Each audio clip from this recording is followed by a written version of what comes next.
ఉత్తరాంధ్రలో senior politician అయిన women's day రోజు ఓ కార్యక్రమంలో పాల్గొనడానికి వచ్చారు. అక్కడున్న మీడియా ప్రతినిధులు, ఏంటి సార్ దాడి వీరభద్రరావు మిమ్మల్ని తిట్టకుండా తిడితే మరలా ఆయననే పిలిచి ఎందుకు టికెట్ ఇస్తున్నారని అడిగారు. దానికి ఆ సీనియర్ నేత, మేం ఆయనకేం టికెట్ ఇవ్వట్లేదు, ఆయన కొడుకుకి ఇస్తామని చెప్పామని సమర్థించుకున్నారు. అన్ని తిట్లు తిట్టిన వీరభద్రరావు తప్ప మీకింకెవరూ దొరకలేదా అని ప్రెస్ వాళ్లు రెట్టించారు. అప్పుడు ఆయన ఓపెన్ అయ్యారు.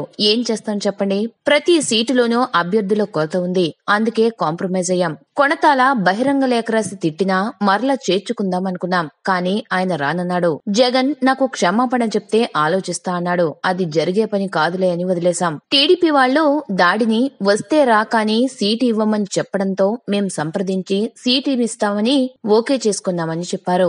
అలాగే రఘురామకృష్ణంరాజును కూడా జగన్ చాలా భయంకరంగా తిట్టాడు. వెట్టకారంగా పరువు తీసేసేలా మాట్లాడాడు. కానీ మాకు ఆ జిల్లాలో క్యాండిడేట్లు లేరు, ఊరికే బీఫామ్ ఇస్తే చేస్తామని చాలా మంది వస్తున్నారు, కానీ డబ్బు పెట్టేవాడు టీడీపీని తట్టుకునేవాళ్లు దొరకట్లేదని చెప్పుకొచ్చారు. ఆయనకు నరసాపురం ఎంపీ ఖాయమైంది. కేవీపీ వియంకుడు కూడా ఆయన రఘురామరాజు ఆ మధ్య వైఎస్ఆర్సీపీని వీడి టీడీపీలో చేరారు.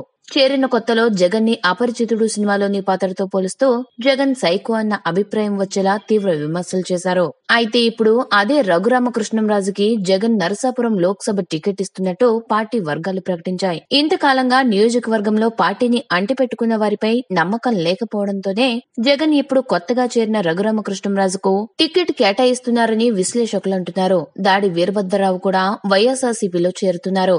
గతంలో వైసీపీలో ఉండి ఆ తర్వాత వైఎస్ఆర్సీపీ నుండి బయటకు వచ్చిన ఈయన జగన్ పై విమర్శలు దాడి చేశారు. ఇప్పుడు జగన్ తో ఈయన చర్చలు ఓ కొలిక్కి వచ్చినట్లు అనకాపల్లి ఎంపీ టికెట్ కేటాయించడానికి జగన్ అంగీకరించినట్టు తెలుస్తోంది. అయితే ఇప్పుడు కొత్తగా పార్టీలో చేరుతున్న దాడి వీరభద్రరావుకి టికెట్ ఇవ్వడానికి జగన్ అంగీకరించడంతో అప్పటిదాకా అనకాపల్లిలో జగన్ పార్టీ బలంగా లేదని జగనే ఒప్పుకున్నట్టయిందని విమర్శకులంటున్నారు.